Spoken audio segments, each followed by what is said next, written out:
ମୁଁ କୃଷ୍ଣାଂଶୁ ଆପଣଙ୍କୁ ସ୍ୱାଗତ କରୁଛେ ଷ୍ଟଡି ପ୍ଲାଟଫର୍ମ ଷ୍ଟଡି ଷ୍ଟାର୍ଟକୁ। ଆଜିର ଭିଡ଼ିଓରେ ଆମେ କଥା ହେବା ଆପଣଙ୍କର ଆଡମିଟ୍ କାର୍ଡ଼କୁ ଆପଣ ଡାଉନଲୋଡ଼ କରି ତାର ଲିଙ୍କ୍ ବିଷୟରେ କଥା ହେବା। ଡାଇରେକ୍ଟ ଲିଙ୍କ୍ ମୁଁ ଆପଣଙ୍କୁ ପ୍ରୋଭାଇଡ଼ କରିଦେବି। ତା ସହିତ ବର୍ତ୍ତମାନ ପ୍ରିପାରେସନ୍ କେମିତି କରିବେ, ଏକ୍ଜାମ୍ ପାଇଁ କେମିତି ଆପଣମାନେ କରିବେ ତା ବିଷୟରେ ଟିକେ ସର୍ଟରେ କଥା ହେଇଯିବା।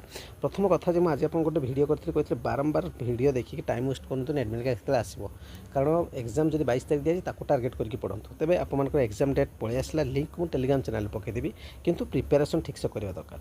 ଷ୍ଟଡି ଷ୍ଟାର୍ଟ ତରଫରୁ ଆପଣଙ୍କର ଏକ୍ଜାମ୍ର ଯାହା ସିଲାବସ୍ ଅଛି ସେ ସିଲାବସ୍ ଆଧାରରେ ଆପଣଙ୍କୁ କଣ୍ଟେଣ୍ଟ ପ୍ରୋଭାଇଡ଼ କରାହେଉଛି। ଆପଣ ବର୍ତ୍ତମାନ PDF ବ୍ୟାଚ୍ରେ ଏଡ୍ ହୋଇପାରିବେ, ଯେଉଁଥିରେ ଆପଣଙ୍କୁ ଇମ୍ପୋର୍ଟାଣ୍ଟ PDF ଗୁଡ଼ିକ ଦିଆଯିବ ଏବଂ ତାକୁ ପଢ଼ିକି ଏକ୍ଜାମ୍ ପୂର୍ବରୁ ଆପଣମାନେ ଯାଇପାରିବେ। ତ ନମ୍ବର ଆପଣଙ୍କ ସାମ୍ନାରେ ଅଛି, ସେ ବ୍ୟାଚ୍ରେ ଆପଣମାନେ ଏଡ୍ ହୋଇଯାଆନ୍ତୁ, ନିଶ୍ଚିତ ବେନିଫିଟ୍ ଆପଣଙ୍କୁ ମିଳିବ ମୋର ବିଶ୍ୱାସ। ଏବଂ ଆପଣମାନେ ଯେତେ ଜଲ୍ଦି ଏଡ୍ ହେବେ ଆପଣଙ୍କ ପାଇଁ ବେନିଫିଟ୍, କାରଣ ଅଳ୍ପ ଦିନ ଏକ୍ଜାମ୍ ରହିଲା ଆପଣମାନଙ୍କ ପାଇଁ। ଏବଂ ଏହାର ଲିଙ୍କ୍କୁ ଟେଲିଗ୍ରାମ୍ ଚ୍ୟାନେଲ୍ ମିଳିଯିବ। Telegram channel study start with Krishnanshu ବୋଲା ସର୍ଚ୍ଚ କରିବେ, KRUSNANSHU। ୟୁଟ୍ୟୁବରେ ଯେଉଁ ଇମେଜ୍ ସେଇ ଇମେଜ୍ ଅଛି, ଯୋଡ଼ି ହେଇଯିବେ, ନିଶ୍ଚିତ ଆପଣଙ୍କୁ ବେନିଫିଟ୍ ମିଳିବ ମୋର ବିଶ୍ୱାସ।